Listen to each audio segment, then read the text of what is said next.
أعوذ بالله من الشيطان الرجيم. بسم الله الرحمن الرحيم.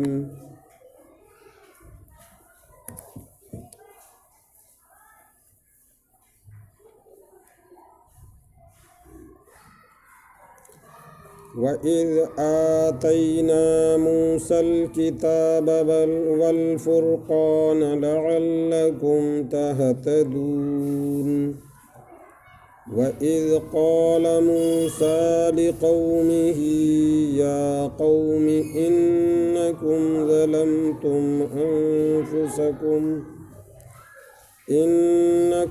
ظلمتم أنفسكم باتخاذكم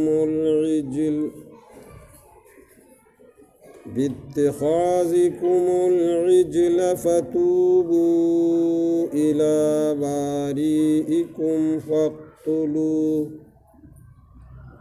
فاقتلوا أنفسكم ذلكم خير لكم عند بارئكم فتاب عليكم إنه هو التواب الرحيم. وَإِذْ قُلْتُمْ يَا مُوسَى لَن نُّؤْمِنَ لَكَ حَتَّى نَرَى اللَّهَ جَهْرَةً فَأَخَذَتْكُمُ الصَّاعِقَةُ وَأَنتُمْ تَنظُرُونَ.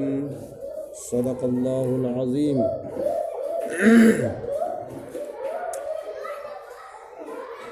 حضرت موسیٰ علیہ السلام کے کوہ طور پر جانے کے بعد آپ حضرات کو بتایا گیا تھا گزشتہ سبق میں قوم بنی اسرائیل نے بچھڑے کو معبود بنا لیا، اس کی عبادت کرنے لگے. حضرت موسیٰ علیہ السلام جب واپس آئے تو بہت ناراض ہوئے، بہت غصے میں آئے.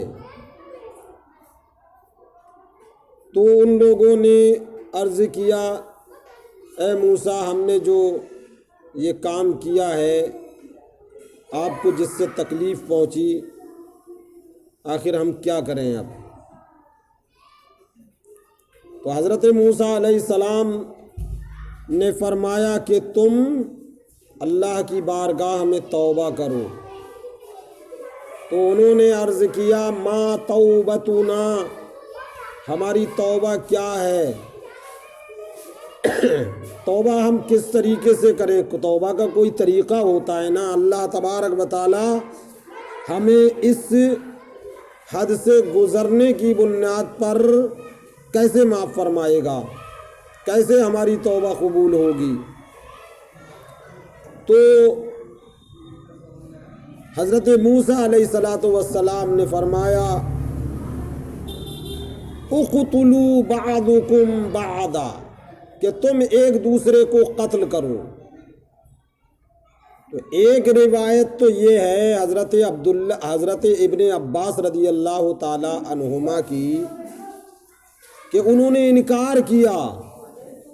جب حضرت موسیٰ علیہ السلام نے فرمایا، اللہ فرماتا ہے تمہاری توبہ یہ ہے کہ اللہ فرماتا ہے کہ تم ایک دوسرے کو قتل کرو.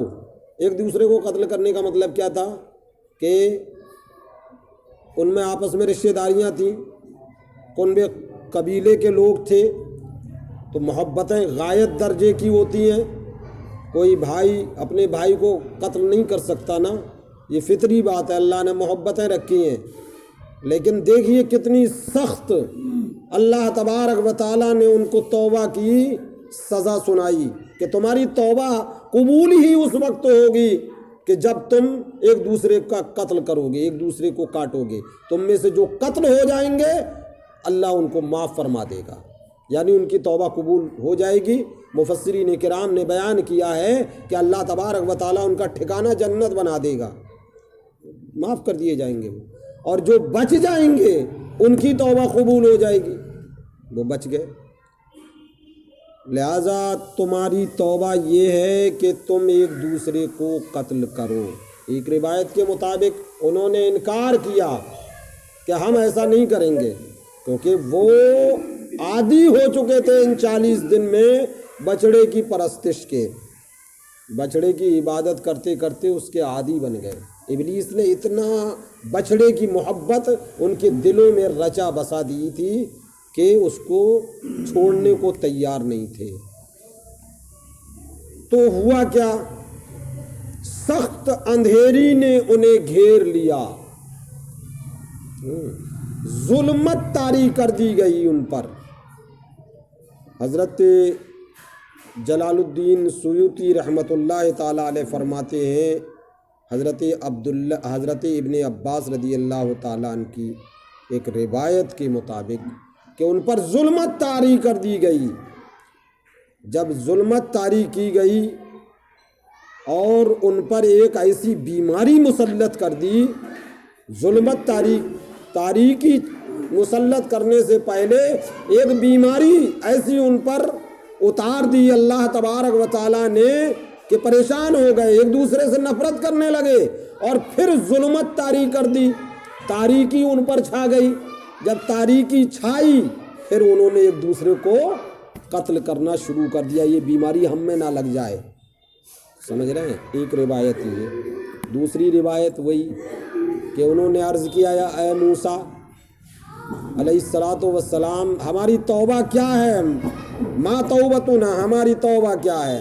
حضرت موسیٰ علیہ السلام نے فرمایا، اللہ فرما رہا ہے اقتلوا بعضکم بعضا، کہ تم ایک دوسرے کو قتل کرو۔ فَأَخَذُوا السَّكَاكِينَ، تو انہوں نے چھریاں لے لیں، سکین کی جمع سکاکین، عربی میں سکین چاقو اور چھری کو کہتے ہیں۔ تو انہوں نے چھریاں پکڑ لیں، سب نے چاقو پکڑ لیے، اور پھر ایک دوسرے سے وہ الجھ گئے، لڑنے لگے، ایک دوسرے کو قتل کرنے لگے۔ فَأَوْحَى إِلَى مُوسَى، اللہ تبارک و تعالیٰ نے موسیٰ علیہ السلام کو وحی فرمائی، مرہم، اے موسیٰ، یا موسیٰ مرہم، اے موسیٰ ان کو حکم دو، ان یرفعوا ایدیہم الی باریئکم، کہ یہ اپنے دونوں ہاتھوں کو اللہ کی بارگاہ میں اٹھائیں اور مغفرت کی دعا کریں، اے اللہ تو ہمیں معاف کر دے۔ انہوں نے ایسا کیا، حضرت موسیٰ علیہ السلام نے ان کو معاف فرما دیا۔ اللہ تبارک و تعالیٰ اسی میں فرما رہا نا، ثم عفونا عنکم من بعد ذلک، پھر ہم نے ان کو معاف کر دیا، من بعد ذلک، بچڑے کو معبود بنانے کے بعد موسیٰ علیہ السلام جب ان کے پاس آئے اور موسیٰ علیہ السلام نے ان کو یہ بتایا کہ تم نے بہت بڑا ظلم کیا ہے اپنی جانوں پر، تم بخشے نہ جاؤ گے، تو انہوں نے کہا تھا اس کے آخر ہم اس کے بدلے کیا کریں؟ کہا توبہ کرو اللہ کی بارگاہ میں۔ کہا ہماری توبہ کیا ہے؟ کہا ایک دوسرے کو قتل کرو، اللہ یہ کہتا ہے۔ انہوں نے قتل کیا، تو پھر اللہ نے ان کو معاف فرما دیا۔ کون؟ کیا بات؟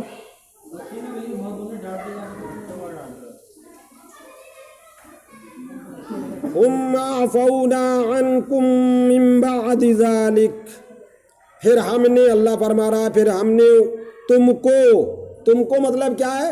یہود مدینہ مخاطب ہیں، تو یہود مدینہ کو اللہ تبارک و تعالی یہ فرما رہا ہے کہ تم کو مطلب تمہارے آباؤکم و اجدادکم، یعنی تمہارے آباء و اجداد کو اللہ نے معاف فرما دیا۔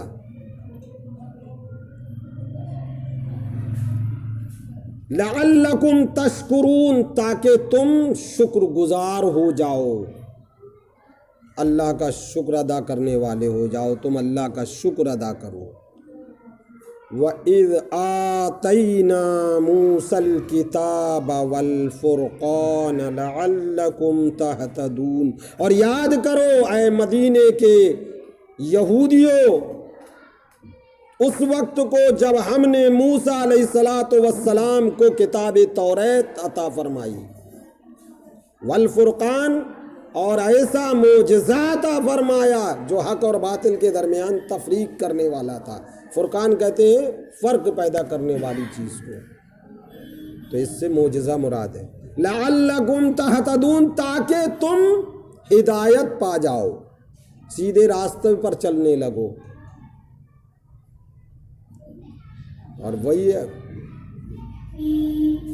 کیا تھا وہ؟ عصا تھا موسیٰ علیہ السلام کا، اور ایک کیا تھا؟ وہ جو بچپنے میں حضرت موسیٰ علیہ السلام کا ہاتھ جل گیا تھا، کیا کہ فرعون کے دربار میں تھے، وہ تو آپ نے سب نے سنائی ہے کہ فرعون بنی اسرائیل کے بچوں کو قتل کر دیا کرتا تھا۔ جب اس نے یہ خواب دیکھ لیا کہ قوم بنی اسرائیل کے کسی بچے کے ہاتھوں تیرا قتل ہو گئے، جب نجومیوں کو اس نے جب یہ خواب دیکھا، نجومیوں کو اکٹھا کیا، نجومیوں نے اسے بتایا کہ ہاں تجھے ایک بنی اسرائیل میں سے ایک بچہ تجھے قتل کرے گا۔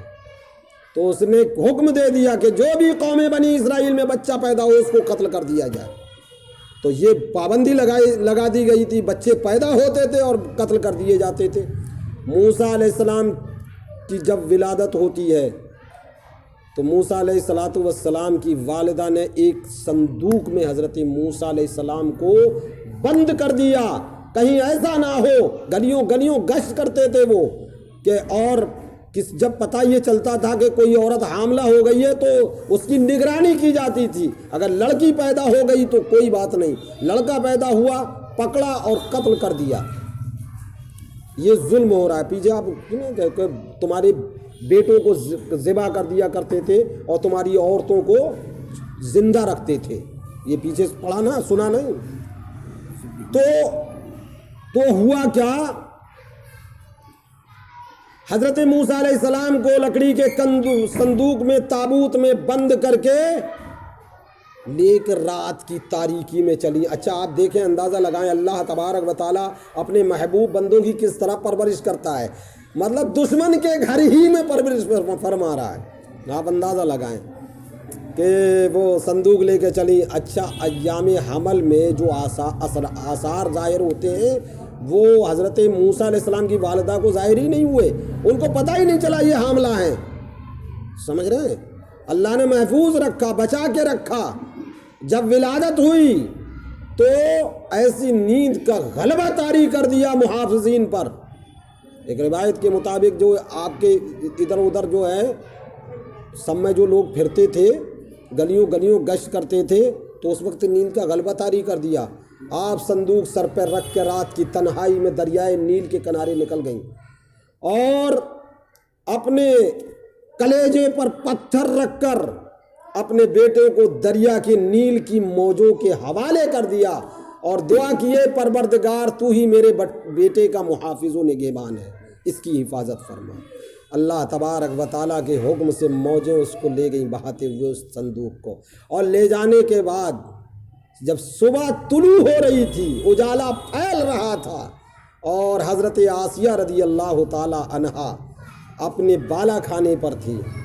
اللہ کا کرنا تو وہ جو بالکونی ہوتی ہے نا، بناتے ہیں لوگ باہر کا منظر دیکھنے کے لیے، لال قلعے میں بھی ہے نا بنی ہوئی ادھر جمنا کی طرف، تو ایسی محل میں بالکونی بنی ہوئی تھی باہر کا نظارہ دیکھنے کے لیے، تو دریائے نیل کی طرف تھی وہ۔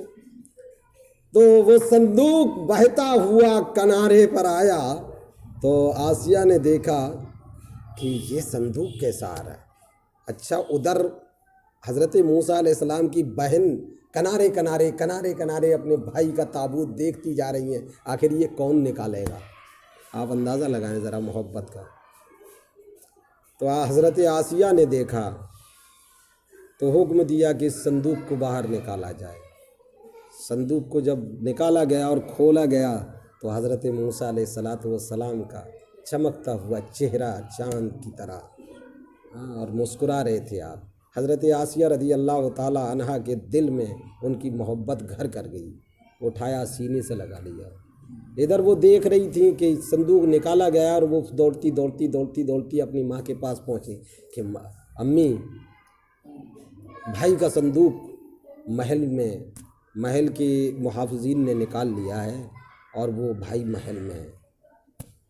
اب ادھر اعلان کر دیا گیا کہ موسیٰ دایاؤں کو لایا گیا، ان کی تو کوئی اولاد ہی نہیں تھی، حضرت آسیہ کے دایاؤں کو بلایا گیا تو کسی کا دودھ آپ نے نوش ہی نہیں کیا۔ آپ اندازہ لگائیں، اللہ تبارک و تعالی انتظام بھی ایسا فرما رہا ہے۔ آپ دیکھیں ماں دودھ پلانے کے لیے کس کو، جس نے جنم دیا ہے وہی ماں، اس کو جب بلایا گیا، مطلب وہ بھی آئیں، جب انہوں نے دودھ پیش کیا، اپنا پستان پیش کیا، حضرت موسیٰ علیہ السلام نے پینا شروع کر دیا ہے۔ اللہ کی قدرت کے کرشمے تو دیکھو۔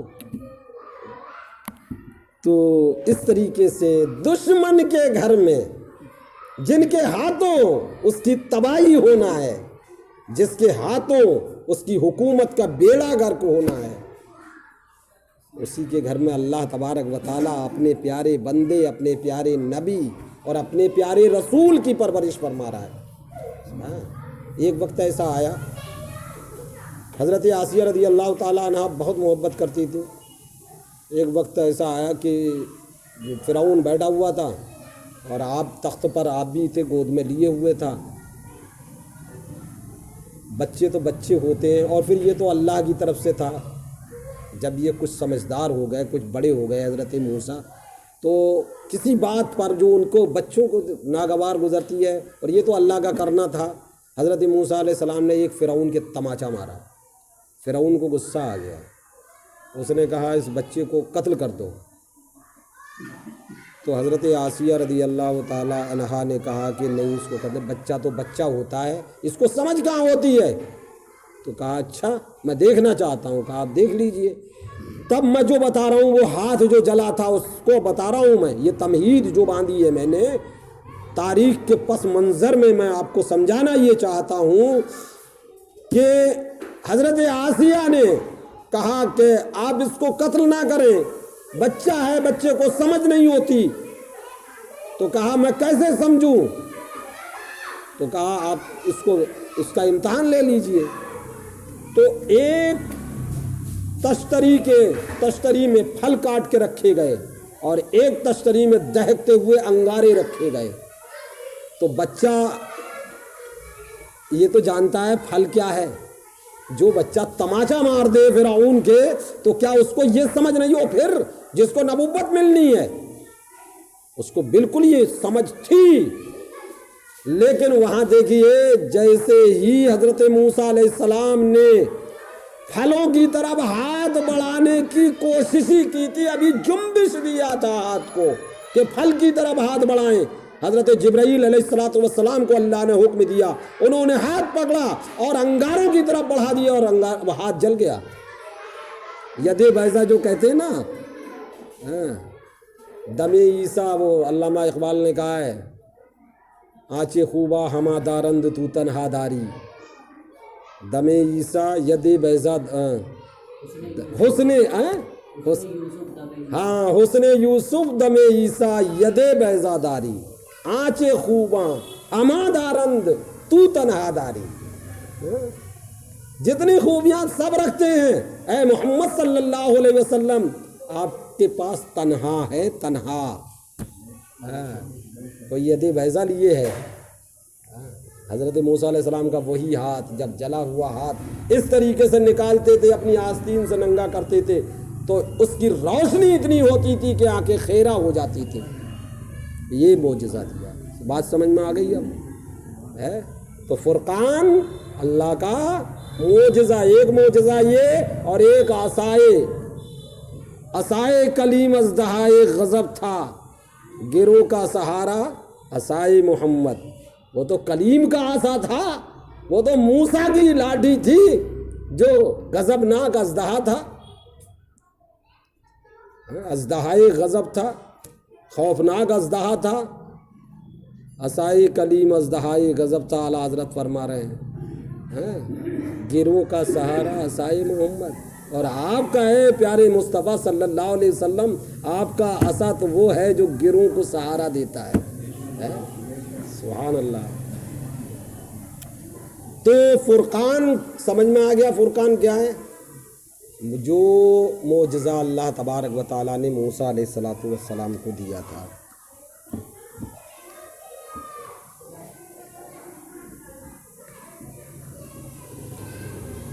وَإِذْ آتَيْنَا مُوسَى الْكِتَابَ وَالْفُرْقَانَ لَعَلَّكُمْ تَهْتَدُونَ، اور یاد کرو جب ہم نے موسیٰ علیہ الصلاۃ والسلام کو توریت عطا فرمائی اور فرقان عطا فرمایا، یعنی معجزہ عطا فرمایا، تاکہ تم سیدھے راستے پر چلو، تاکہ تم ہدایت پا جاؤ۔ وَإِذْ قَالَ مُوسَىٰ لِقَوْمِهِ يَا قَوْمِ إِنَّكُمْ ظَلَمْتُمْ أَنفُسَكُمْ بِاتِّخَاذِكُمُ الْعِجْلَ، اور یاد کرو جب موسیٰ علیہ الصلاۃ والسلام نے اپنی قوم بنی اسرائیل سے فرمایا، اے میری قوم، یا قومی، اے میری قوم، انکم ظلمتم انفسکم، یقیناً تم نے اپنے اوپر ظلم کیا ہے۔ وہ ظلم کیا ہے؟ باتخاذکم العجل، بچڑے کو معبود بنا کر، یقیناً تم نے اپنے اوپر ظلم کیا ہے بچڑے کو معبود بنا کر۔ فتوبوا الی باریئکم، تو تم اللہ کی جناب میں، اللہ کی بارگاہ میں تائب ہو جاؤ، توبہ کرو۔ فَاقْتُلُوا أَنفُسَكُمْ، تمہاری توبہ کیا ہے کہ تم ایک دوسرے کو قتل کرو۔ ذَلِكُمْ خَيْرٌ لَكُمْ عِنْدَ بَارِئِكُمْ، اور یہ تمہارے لیے تمہارے رب کی بارگاہ میں بہتر ہے، یہ قابل قبول عمل ہے، ایسا کرو گے تبھی تمہاری توبہ قبول ہوگی۔ تو انہوں نے کیا، میں نے باقی تشریح تو بتا دی نا اس کی۔ فتاب علیکم، جب تم نے یہ کیا، تم نے ایک دوسرے کو قتل کیا، تو اللہ نے تمہاری توبہ کو قبول فرما لیا۔ انہ هو التواب الرحیم، یقیناً وہ بہت توبہ قبول کرنے والا اور رحم فرمانے والا ہے۔ صدق اللہ مولانا العظیم۔ اللہم صلی وسلم دائما ابدا علی حبیبک خیر الخلق کلہم۔ پروردگار کریمہ کار سازا بندہ نوازا، میں نے قرآن کی تلاوت کی، ترجمہ و تفسیر بیان کرنے کی کوشش کی، میرے بیان کرنے میں، تیرے ان بندوں کے سماعت کرنے میں قصداً صحباً عدوًا کسی بھی طرح کی کوئی غلطی ہو، مولا اپنے فضل سے معاف فرما۔ یا اللہ اس کو اپنی بارگاہ میں قبول فرما، یا اللہ اس کو ہم سب کے لیے ذریعہ نجات بنا، یا اللہ اس پر عمل کی توفیق عطا فرما۔ پروردگار عالم قرآن سے ہمارے دلوں کو منور فرما، ہمارے ایمان کو جلا عطا فرما، ہماری روحوں کو بالیدگی عطا فرما۔ پروردگار عالم ہماری رزق میں، ہماری عمر میں، ہمارے گھروں میں، ہمارے کاروبار میں بے پناہ برکتیں عطا فرما۔ پروردگار عالم قرآن کے صدقے میں اور صاحب قرآن کے وسیلے سے مولا ہمارے تمام صغیرہ کبیرہ گناہوں کو معاف فرما، ہمارے والدین کے تمام صغیرہ کبیرہ گناہوں کو معاف فرما، ہمارے مرحومین کی مغفرت فرما۔ یا اللہ ہمارے بیماروں کو شفا عطا فرما، کمزوروں کو توانائی عطا فرما، بے روزگاروں کو برسر روزگار فرما، جو صاحب روزگار ہیں ان کے روزگار میں برکتیں عطا فرما۔ اللہم تقبل منا انک انت السمیع العلیم وتب علینا انک انت التواب الرحیم برحمتک یا ارحم الراحمین۔ لا الہ الا انت صلی اللہ تعالی علیہ وسلم۔